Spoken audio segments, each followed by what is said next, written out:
Bismillahirrahmanirrahim. Assalamualaikum warahmatullahi wabarakatuh.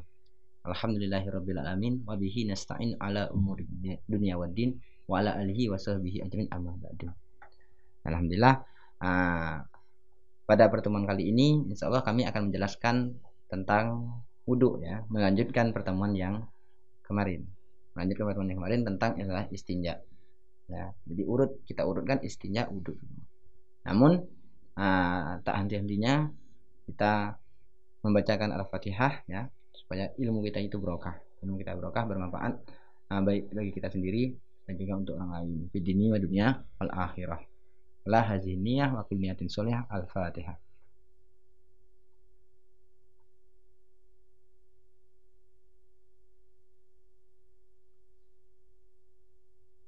Oke, dilanjutkan tentang wudu ya. Wudu, karena kemarin sudah selesai istinja, sekarang wudu. Wudu itu apa pengertian wudu? Kalau kita tinjau yang wudu secara istilahnya itu secara bahasa atau secara etimologinya ini bermakna bersih ataupun indah, itu wudu. Namun sedangkan menurut istilah syara ya, adalah menggunakan air pada anggota-anggota tertentu yang diawali dan diakhiri. Jadi dengan niat, diawali dengan niat. Jadi ketika wudu itu membasuh anggota-anggota yang sudah ditentukan, namun awal-awal membasuh itu harus disertai dengan niat. Enggak hanya sekedar membasuh saja, tapi ada niatnya. Nah, itu adalah pengertian dari wudu tersendiri. Nah, kemudian setelah kita mengetahui wudu, ya, tentu kita akan mengetahui syarat sahnya wudu. Apa saja yang bisa membuat wudu itu sah, ya? Apa saja yang membuat wudu kita itu sempurna, sehingga ketika wudu kita sempurna, sholat kita pun bisa sempurna itu. Yang pertama syaratnya adalah Islam ya. Wudu itu harus Islam. Nah, yang kedua menggunakan Islam, yang kedua menggunakan air yang suci dan juga mensucikan. Nah, air yang suci dan mensucikan. Yang kedua ini, yakni air yang suci bisa mensucikan ini, kalau kita ringkas yaitu ma nazala minas sama dan ma naba'a minal ardi, yakni air yang turun dari langit dan yang muncul dari, yang keluar dari bumi. Nah, ini ada 7 ya, ada 7 air yang boleh kita pakai. Yang pertama ma'ul bahri ya. Nah, yang pertama ma'ul sama, air hujan ya. Yang pertama air hujan. Kemudian ma'ul bahri, air laut. Yang ketiga ma'ul nahri, air sungai. Yang keempat ma'ul bi'ri, air sumur. Yang kelima ma'ul aini, air mata air atau sumberan ya. Kemudian ma'ul salji, air salju, es. Ma'ul baradi, dan air yang dingin, mungkin pada suhu yang dingin. Nah, ini ada 7 yang itu wa ijma'u hazihi sab'ah wa qauluka ma nazala minas sama wa naba'a minal ardi. Ini yang turun dari langit dan keluar dari bumi. Itulah. Nah, dari 7 air tersebut ya, inilah yang boleh kita gunakan untuk berwudu. Nah, itu air-airnya. Kemudian ada air-air yang menjadi keabsahan wudu dan tidaknya. Di bawah ini dijelaskan ya. Ada air itu terbagi menjadi 4. Nah, ada 4 nanti ya. Air itu ada 4 nanti. Yang pertama, thahirun mutahhirun ghairu makruhin istimaluhu, yakni air yang suci, bisa mensucikan, dan penggunaannya tidak dihukumi makruh. Itu yang pertama. Yang kedua, thahirun mutahhirun makruhun istimaluhu, makruh menggunakannya. Suci, bisa mensucikan ya, namun menggunakan air tersebut dihukumi makruh, yakni ma'ul musammas, air yang dipanaskan, baik dipanaskan dengan matahari ya, maupun yang lainnya. Yang ketiga ma'ul istimal, air istimal ya. Yang keempat ma'un najis, air yang ma'un najis, air yang kena najis. Nah, masing-masing yang 4 ini mungkin kita jelaskan setelah ini ya. Yang pertama tentang masalah air yang suci bisa mensucikan, yang tidak makruh penggunaannya. Ya, itu sudah jelas. Berarti air sumur tadi, air sumur ya, air laut, air hujan. Nah, itu dinamakan dengan tohirun mutohirun, ghairu makruhin istimaluhu. Nah, yang kedua, sekarang kita membahas air yang kedua. Suci, mensucikan, namun makruh menggunakan air tersebut. Dan sini disebut dengan ma'ul musammas, ya. Nah, makruh penggunaannya itu fil badan, la fis saubi. Dalam artian makruh menggunakan air tersebut pada badan, digunakan untuk mandi, wudhu ataupun yang lainnya. Namun kalau kita gunakan untuk mencuci pakaian, ini nggak apa-apa. Nah, ini wahwa ma'ul musammas, air yang dipanaskan. Nah, air yang dipanaskan. Nah, panasnya air tersebut bisa jadi disebabkan oleh matahari, ya. Mungkin air tersebut berada dalam dalam sebuah tempat, ya, sebuah tempat seperti besi, ya, seng dan timah, terkena cahaya matahari sehingga air tersebut panas. Nah, ini air musammas, ya. Kemudian digunakan pada saat air dalam sengatan matahari. Nah, sedang sekitar jam 11 ataupun jam 12 sedang panas-panasnya, kemudian air itu digunakan. Ini juga hukumnya. Nah, ini tidak boleh digunakan untuk wudhu, ya. Tidak boleh digunakan untuk wudhu. Kemudian air yang suci tapi tidak bisa mensucikan diantaranya adalah, nah ini yang tiga tadi ya, tohirun ghairu mutohir, ghairihi wa huwa ma'un mustamal. Jadi pembagian yang ketiga, air yang suci tapi tidak bisa mensucikan yang lainnya, ini disebut dengan air mustamal. Air mustamal itu, ya, adalah air bekas basuhan, najis ataupun hadas, ya, najis ataupun hadas. Dan air mustakmal ini hanya akan terjadi pada saat dalam jumlah air tersebut, kadar air itu kurang dari 2 kolah. Nah, jadi air yang kurang dari 2 kolah, ya, air yang kurang dari 2 kolah itu nanti ketika digunakan untuk menghilangkan najis ataupun digunakan untuk wudhu, istinja ataupun yang lainnya, ketika nanti kita membasuh tersebut dalam wadah air itu, maka akan menjadi mustakmal. Ataupun nanti ada tetesan air itu masuk dalam wadah air yang kurang dari 2 kolah tadi, maka akan menjadi mustakmal, ya. Nah, terus berapa jumlah air 2 kolah itu, ya? Air 2 kolah itu mencapai 216 liter, ya. 216 liter atau berada dalam kubus kurang lebih panjang lebar dalamnya 60 cm, ya. Jadi ketika nanti membuat bak mandi, maka usahakan melebihi dari 60 cm, ya. Tinggi, dalam, lebarnya usahakan melebihi dari 60, supaya nanti kita lebih terjaga airnya, ya. Karena ukuran 60 cm ini dihukumi 2 kolah ketika airnya itu penuh. Ketika airnya penuh. Namun ketika nanti kurang nggak penuh, maka itu nanti dihukumi air yang kurang dari 2 kolah. Nah, kalau air yang kurang dari 2 kolah kita gunakan untuk menghilangkan najis ataupun hadas, maka bisa ketika nanti ada air yang jatuh lagi ke dalam wadahnya, tempatnya tadi akan menjadi air mustakmal.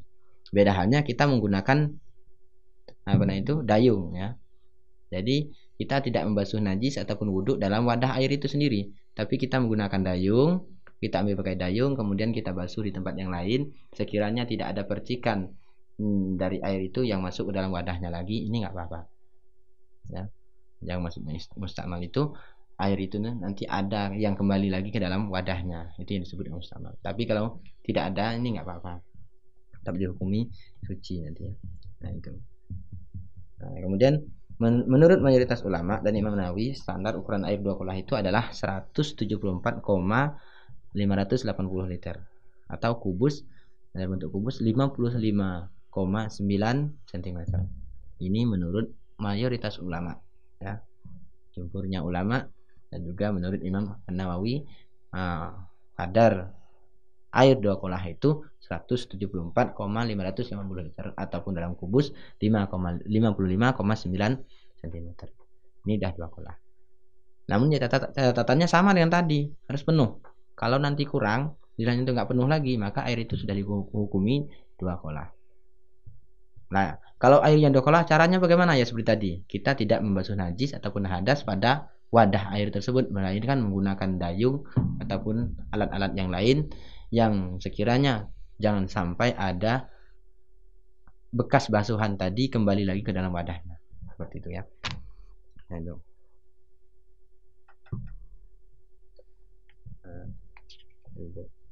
Jadi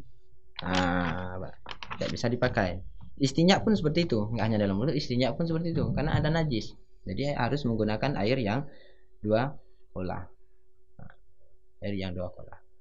Tidak boleh ya boleh menggunakan air kurang dari 2 kolah, catatannya tadi kita harus mengambil air tersebut menggunakan dayung ataupun yang lainnya. Tidak boleh nanti kita basuh dalam wadah itu sendiri, maka akan menjadi mustakmal.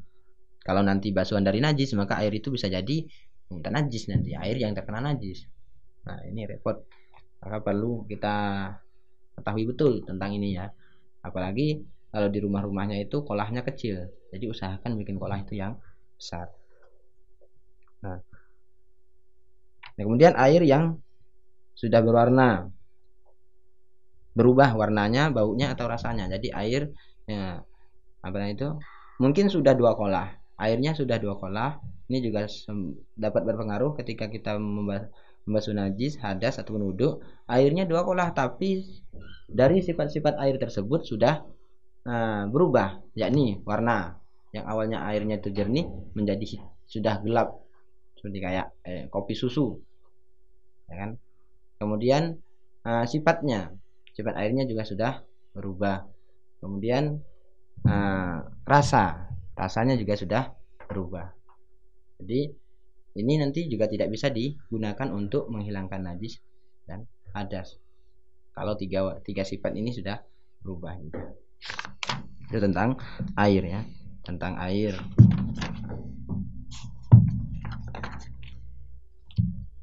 Nah, kemudian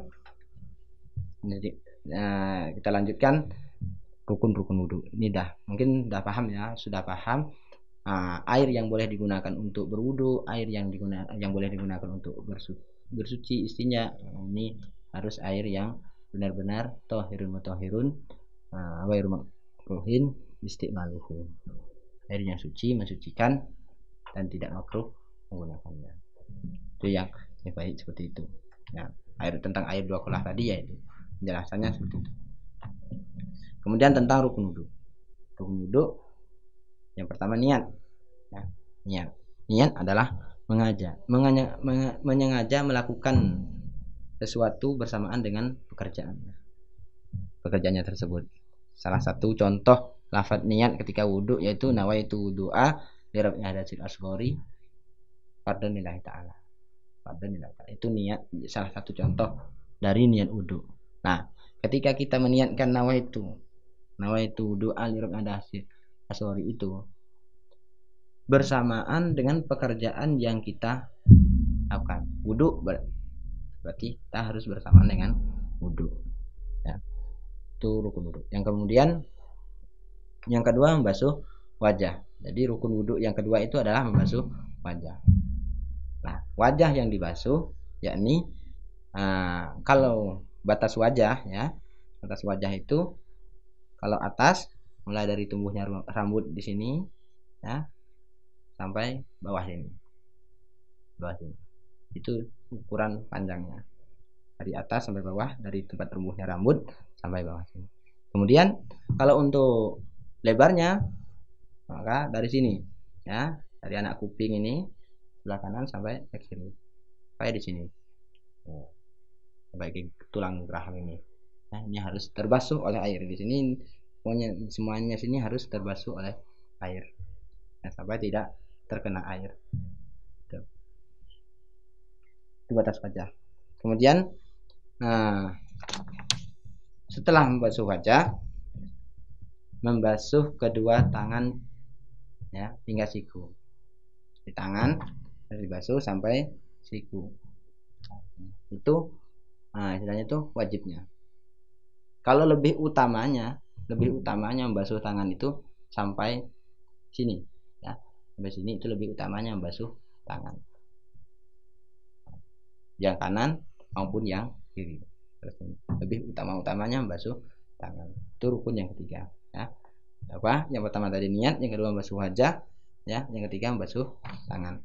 Kemudian yang keempat yakni mengusap sebagian kepala ya. Mengusap sebagian kepala. Nah, ini kalau lebih utamanya ya semuanya dari depan ini terus 3 kali ya, itu untuk lebih utamanya. Namun kalau yang rukun wudhunya hanya sebagian saja, kepala yang diusap dengan air, rambut yang dibasahkan dengan air, seperti itu untuk itu sebagian rambut. Jadi udah 4 ya. Pertama niat, basuh wajah, kemudian basuh tangan, kemudian apa namanya tadi mengusap sebagian kepala. Yang kelima yakni membasuh kedua kaki hingga mata kaki. Mungkin semua sudah tahu mata kaki itu apa. Ya, ini yang ada di kaki itu, yang benjol sedikit itu namanya mata kaki. Maka membasuh kaki sampai ke sana. Kalau ingin lebih utamanya lagi sampai lutut. Ya, sampai lutut itu basuh pakai air, itu lebih utamanya. Nah, yang terakhir dari rukun wudhu yaitu tertib. Tertib dalam artian semua rukun-rukun wudhu itu dikerjakan dengan urut, mulai dari niat, basuh wajah, tangan, kemudian mengusap kepala, kaki. Nggak boleh nanti ditukar-tukar, kaki dulu baru tangan. Kemudian dalam masalah membasuh tangan disunahkan membasuh anggota, maka disunahkan anggota yang sebelah kanan terlebih dahulu. Kalau tangan berarti tangan kanan baru tangan kiri, kaki tangan kanan, kaki kanan baru kaki kiri, seperti itu. Nah, ini mungkin untuk hari ini kita cukupkan sampai pembahasan rukun wudhu dulu. Mungkin untuk pertemuan besoknya kita akan menjelaskan kesunahan-kesunahan apa saja yang harus kita lakukan ketika wudhu. Keutamaan apa yang harus kita lakukan ketika wudhu. Namun sebelum saya tutup, ini saya minta kepada semua santri, putra putri untuk mempraktekkan wudhu mulai dari niat tadi sampai ke tertib. Yang rukunnya saja praktekkan dengan bacaan yang keras, yang jelas di video, kemudian nanti bisa dikirim ke classroom sesuai kelas masing-masing. Ya, tentu saja dari kami, lebih kurangnya mohon maaf. Assalamualaikum warahmatullahi wabarakatuh.